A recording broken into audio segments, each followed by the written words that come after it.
Oh, here we go. Pergola check beginning to end. So what happened was the whole porch was leaning, the deck, and you can see the concrete was dipped down. And the original problem was when they did the backfill, when they did the construction of the building, out the dirt, the backfill around the footing, they didn't compact the backfill. And on top of not compacting the backfill, when they poured the post, it was a bunch of bricks and garbage and just terrible. So the whole thing failed and it sunk down about 5 inches. So here I am bracing it up, jack it up to get it leveled, check what's level. It was about 5 inches down out of level. So I gotta get rid of the post and I gotta take out the footing and do a whole new footing. And to do that, I need to brace up the deck because I ain't taking the deck down. And so here I am, some 2x8, three 2x8s by about 10s or 12s on top of a bunch of stacked 2x4s. There we go. Let me start digging. Look at this post, concrete post. I used to have a crew, a little young crew.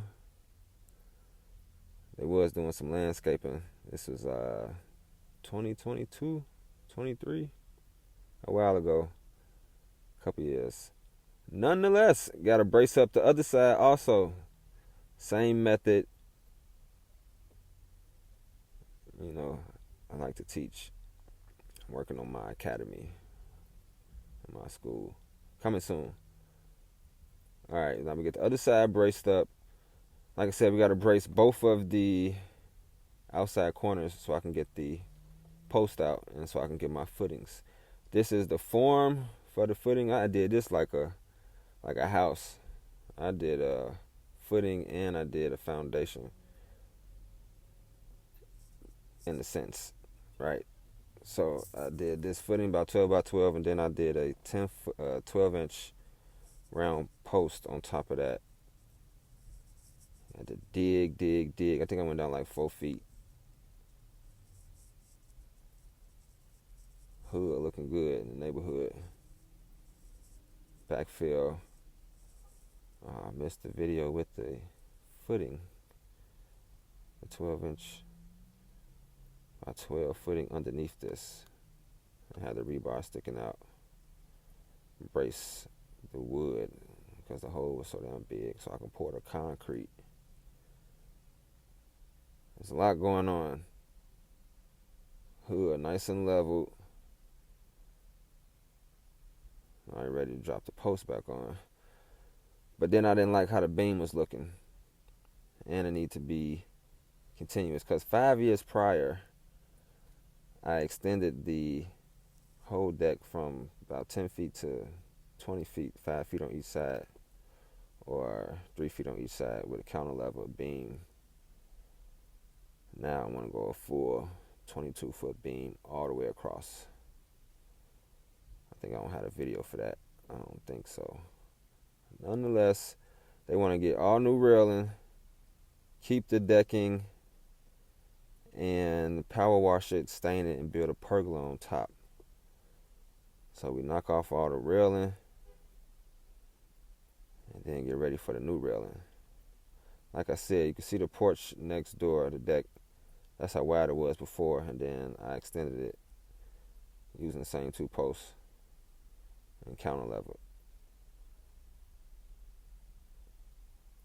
And my post was offset here, so I couldn't keep it anyway. The client noticed, I noticed. The post should be dead center of the concrete post. Forget what to call it. Nonetheless, the beam going across, I ended up wrapping it and extending it and bolting it and mirroring it. Had to replace that. So I had to brace up the whole deck again to get that beam out. Took the stairs down. It was a 20 foot, 22 foot.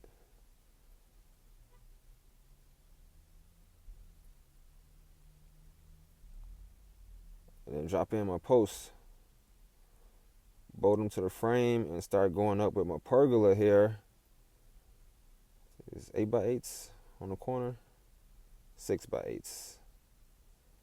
It had 8x8s. This might have been a pandemic year when the wood was so high and scarce. No, it's 23. What 22? I don't know. I can't remember. Huh. Good lights. I work at nighttime. Don't nothing stop me. You hear me? Get my billy board on the back here to set the joist for the pergola on top. I put the stairs back. Oh, this when I started cutting my design on the end of the pergola. I went with a 45-degree angle, and in the middle of the 45 is a circle. So I think I did the circle first and then cut a 45 through the circle. You'll see that at the end if you make it. Getting the railing done and the joist for the pergola up top. Finished cutting my design that I came up with off the top of the head. I think I did it once before when I was younger. 16 inches on center. Toenail at both sides, front and back. Bolt the beam to the post, the 6x8.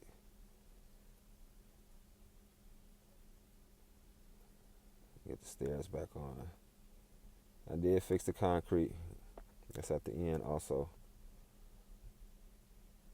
I like to drop my post through the decking to the ledger board, not the ledger board, the trimmer, joist trimmer, I forget. Terminology isn't there. I ain't go to school for none of this. But for code here, we got top and bottom. The pickets have to go on the inside. That's the code. And then you got a top piece. So you got two 2x4s, top and bottom, and then you got a hand top piece. Oh, KUTZ cuts, check. How I like to do it. You see how smooth that is? This is how I do my handrails. Same as the decking. Two 2x4s, pickets going on the inside by code. I cut them off. Draw me a line. Dude. Oh, coming together. Like I said, a lot going on. Halfway through, we almost there. You can make it. So here's my design there. That was the circle and the 45. The last couple pieces here. Get it just right. Yeah. I'm a carpenter first by trade. But I does it all.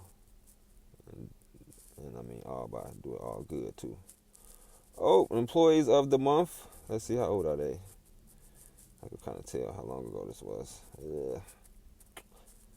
Maybe 4 years ago. Okay. They be working. You see that? Had to replace one of the risers. I'm doing a grid on top of the joist. Oh, they real familiar with the ladder. Fearless. You hear me? You start young, you have no fear. Nonetheless, take off the trim off of the... I know the word for that front of that joist plate. That's the grid up top. I need some treated 1x2s. Now, if you're concerned about the decking and the stairs that they wanted to keep, power wash it. Make it look like new. And then stain it dark. If you stain it light, you're going to really tell the difference between the old wood and new wood. But if you use a darker stain, you won't really tell the difference between the old wood and new wood if you power wash it good. You hear me? I don't know what happened to this power washer. I'm on my third power washer. Oh, ready to go. Look at this. Wood lasts a long time. Like, really long time. Even if it turns colors on the outside, if you cut it, the middle of it is like fresh wood. So we power wash this. I had to build up the post there on the step too, because everything has sunk because of the backfill wasn't compacted. It's all bad. It had bricks inside the concrete post that was holding up the decking posts. Alright, now you gotta kind of know what you're doing, because if you don't, you're gonna put holes or lines all in the wood. You gotta keep it even. Keep the sprayer even and even distance from the wood. Try to be consistent. And don't leave no mats or rugs on your decking. Not only do they never dry out, it keeps moisture locked in the wood. It's going to turn colors when you move it. And if you leave it long enough, like my mama did, you're going to get a rotten hole. You might end up with a hole. You step in it and there's going to be no wood there. Then we had to stain it. I had some guys staining it, but they kept spilling stain, and yeah, sometimes you want it done right. That's why I do it all myself. I be having OCD, pet peeves. Like, why you not moving as fast as me? And if you're not, just take your time, but do it right at least. Missing spots and they miss too many spots, especially right here. This is so tedious. But don't miss no spots. If you do, that's going to drive me up the wall, and I'm going to do it all myself. And that's what happened. As you see, once you get you a routine going, you shouldn't miss no spots. You should have a little system going. However it is. And do the rails first before the deck. Before the decking, you're doing the rails. Then you do the decking, because you don't want to spill nothing on the decking. You want to be walking off the steps. Oh, the cross members, the 1x2s, yeah, also tedious. Don't ask how much I charge. I don't remember. I don't want to go look it up, because I know I didn't charge enough. But it do look good. Where? In the neighborhood? Hood. Oh, it's time to fix the concrete. Oh, I didn't know how I was going to do it. I just knew I was going to do it, and that's how I did it. I used that same beam I used to jack up the decking, and then I used a 3-ton jack. Broke the concrete at the seam. Ooh, you see it coming up? Got that thing. Oh, wait a minute. Did I did. There it is. Got that level. Put some paver stones underneath. And looking good. You know where?